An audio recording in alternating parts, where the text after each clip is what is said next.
La granja es como el ajedrez. Todo el mundo persigue al rey, pero la ficha más importante es la reina Margarita, porque sin ella nada sería posible.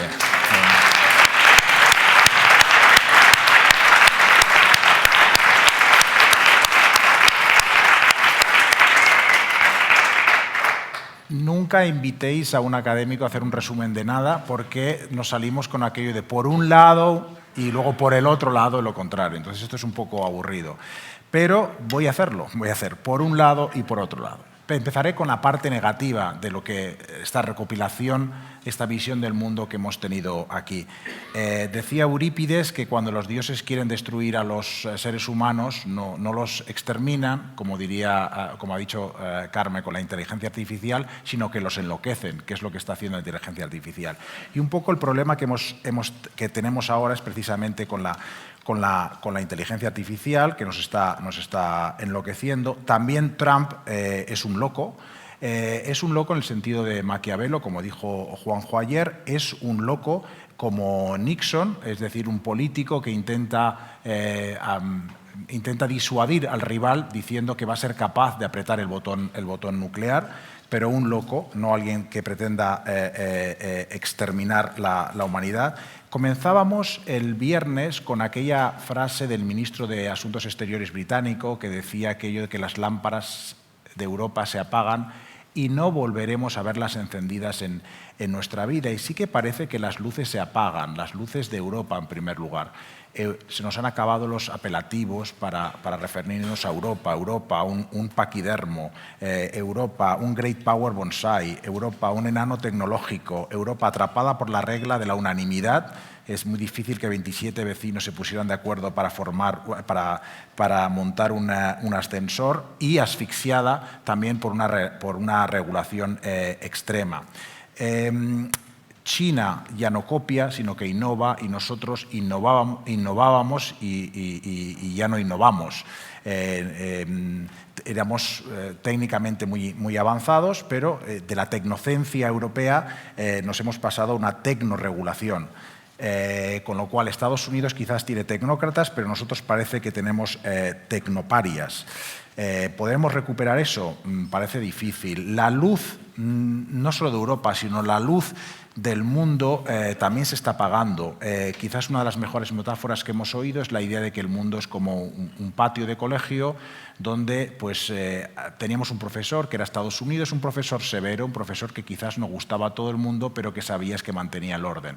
Una vez ese profesor no está, pues los chicos abusones son los que intimidan a los demás, ¿no? como Putin. Ese es otro problema que tenemos. Este febrero de 2025 no ha sido apto para cardíacos, como también se ha anunciado aquí. Y el problema no solo es de salud física, sino de salud psicológica. Hemos hablado mucho de psicología en muchos sentidos. En primer lugar, la idea de nostalgia que se va extendiendo por toda Europa como una especie de veneno que va calando en la psique de muchas personas, alimentando estos movimientos populistas. La internacional política más viva en estos momentos es la internacional del nacionalismo, lo cual es una contradicción en sí mismo. Y por último, vivimos unos meses malos para la geopolítica mundial, pero también parece que estamos viviendo unos años malos para la política nacional en España. Los consensos han saltado por los aires, el disenso social se ha extendido, nos quedamos sin recursos, con una deuda por encima del 50%, más la necesidad de pagar por una defensa. Nos quedamos sin niños, 2 de cada 3 mujeres quieren tener 2 o 3 hijos, pero solo tienen 1. Nos quedamos sin pensiones, no podemos conciliar el poder adquisitivo de los pensionistas y la sostenibilidad del sistema. Nos quedamos sin vivienda para nuestros jóvenes y nos quedamos incluso sin horas de sueño. En la granja, desde luego. Por otro lado, y ahora viene la parte positiva, también hemos visto que los riesgos son oportunidades, y me gustaría señalar que en general han sido mujeres jóvenes como Carmen o como Ana ayer las que han puesto el elemento más positivo en muchos sentidos. Es decir, que la inteligencia artificial quizás es una caja negra, quizás hay intereses siniestros en algunas redes como Telegram, pero la parte positiva, la revolución que supone tener unos sistemas que reconocen textos, voces e imágenes, como antes hacíamos los humanos, permite una revolución total, no son las formas de producir, sino las formas de relacionarnos con los demás. Y sobre todo supone oportunidades para España. Hemos visto estos días pues, que la riqueza de España está en el suelo. La biodiversidad de Galicia es mayor que toda la de Francia. La riqueza en nuestro suelo, con nuestras infraestructuras físicas de tren o de fibra óptica también incomparables en el marco europeo. Nuestra riqueza está en el aire, con una energía eólica y por el sol, con una energía que nos permite tener una de las energías más baratas y más deseables de Europa. La riqueza está en la gente, en un ecosistema cultural español que nos permite atraer tanto a emprendedores del norte de Europa o de California como a inmigrantes que vienen del norte de África o de América Latina. Esto no es tan fácil en muchos países. España se encuentra en estos estudios de cultura, normalmente estamos en una posición intermedia, sí, no somos súper occidentales, pero tampoco somos muy orientales o muy africanos o muy de países emergentes. Y eso es una virtud porque nos permite tener un diálogo mucho mayor con personas de otras culturas, inconcebible, por ejemplo, en los países anglosajones. Volvemos un poco al Spain is different. Y no creo que, no solo no hemos superado el sol y la playa, sino que creo que lo hemos acentuado, el sol y la playa.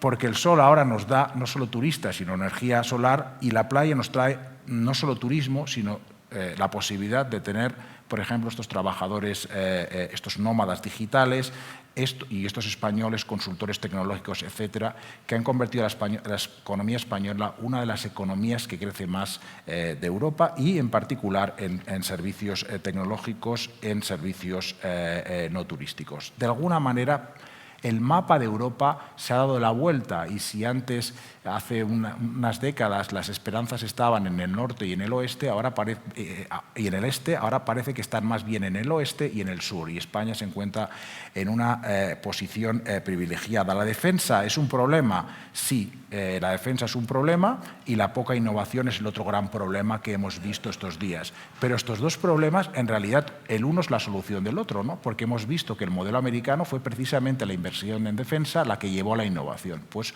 podemos efectivamente ver cómo estos dos problemas son las bases para una gran oportunidad. Y concluyendo, ¿no? ¿Se apagan las lámparas de Europa o simplemente parpadean como las estrellas en la noche?